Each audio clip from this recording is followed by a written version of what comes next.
Morning बच्चों। तो आज हम आपके लिए डायरेक्ट इनडायरेक्ट का थर्ड पार्ट लेकर आए हैं। पहले दो पार्ट आप देख चुके हो।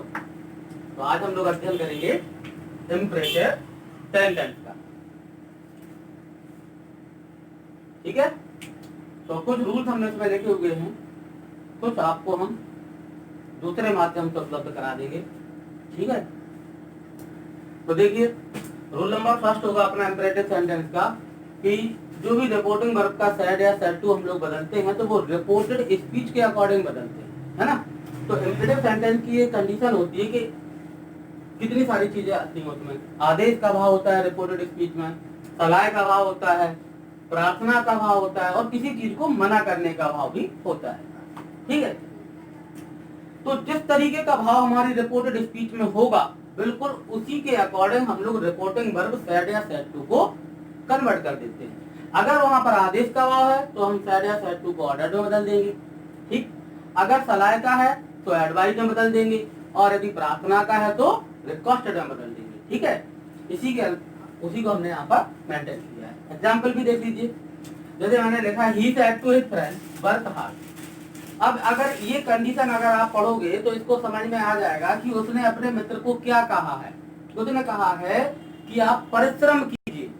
अब ये चीज क्या है, किस चीज का भाव उत्पन्न हो रहा है इससे, ये आपको समझना उतना ही इम्पोर्टेंट है जितना कि आपको डायरेक्ट से इनडायरेक्ट बनाना इम्पोर्टेंट है। ठीक है।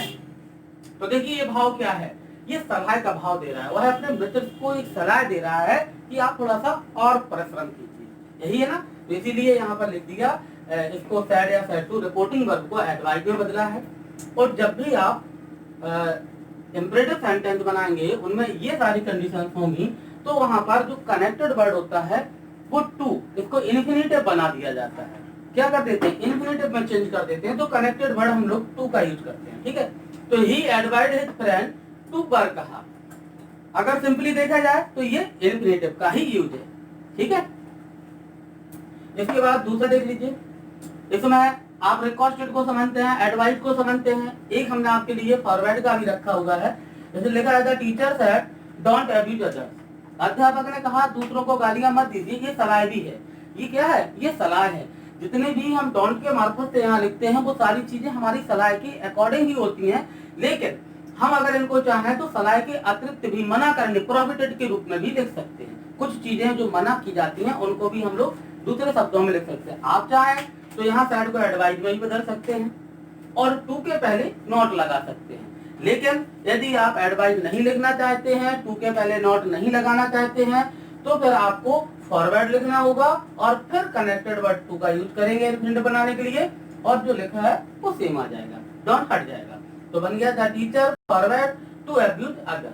अर्थात अध्यापक ने दूसरों को गालियां देने से हमें मना किया है। ठीक है।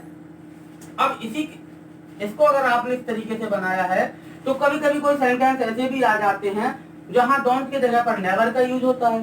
तो नेवर के लिए स्टूडेंट को हमेशा इस चीज को याद रखना चाहिए कि जिस वाक्य में नेवर आ जाता है तो वहां पर उसको जो रिपोर्टिंग वर्ब होती है उसे फॉरवर्ड में नहीं बदला जाता है। वहां पर आगे की कंडीशन जो मैंने पहले बताई थी आपको कि ज्यादातर सलाहें ही होती हैं तो सलाह का ही यूज किया जाता है। ठीक है। तो जैसे इसमें लिखा है teacher said to me never waste your time. अध्यापक ने मुझसे कहा कि आपको अपना समय कभी बर्बाद नहीं करना चाहिए। तो अब ये कभी नहीं शब्द यहाँ पर आ गया है तो हम क्या करेंगे, द टीचर एडवाइज्ड, सॉरी यहाँ पर मी नहीं लिखा हुआ है तो हम मेंशन कर दे रहे हैं। तो हो जाएगा the teacher advised me never to waste my time. अब यहाँ पर वेस्ट माय टाइम कुछ अटपटा तो नहीं लग रहा है। यहाँ योर टाइम था, सेकंड पर्सन है, ऑब्जेक्ट मी के अकॉर्डिंग बदलेगा तो यहाँ माय टाइम हो जाएगा। ओके। ठीक है। कुछ ऐसे भी सेंटेंस होते हैं जिन्हें देखने से ही हमें इंट्रोगेटिव का भाव स्पष्ट नजर आता है। लेकिन ऐसे वाक्य जो इंट्रोगेटिव जैसे लगते तो हैं, ठीक है, लेकिन वो इंट्रोगेटिव नहीं होते हैं बल्कि इंपरेटिव सेंटेंस के अंतर्गत ही आते हैं। तो उन्हें बदलने के लिए भी हम इन्हीं सब चीजों का यूज करते हैं। एडवाइस हो गया, ऑर्डर्ड हो गया, रिक्वेस्टेड हो गया। मोस्टली रिक्वेस्टेड आता है क्योंकि जो भी कुछ होता है वो हम्बली रिक्वेस्ट वाला ही होता है। तो कभी कभी एडवाइस भी आ जाता है। देखिए क्या लिखा है, he said to me would you please give me your book. अब आप इस सेंटेंस को पढ़ने से ही समझ गए होंगे कि इसमें किस चीज का भाव है, रिक्वेस्टेड का भाव है, क्योंकि यहाँ प्लीज लिखा हुआ है। ठीक है, तो आप इसको सेट टू को रिक्वेस्टेड में बदल देंगे तो हो जाएगा ही रिक्वेस्टेड मी।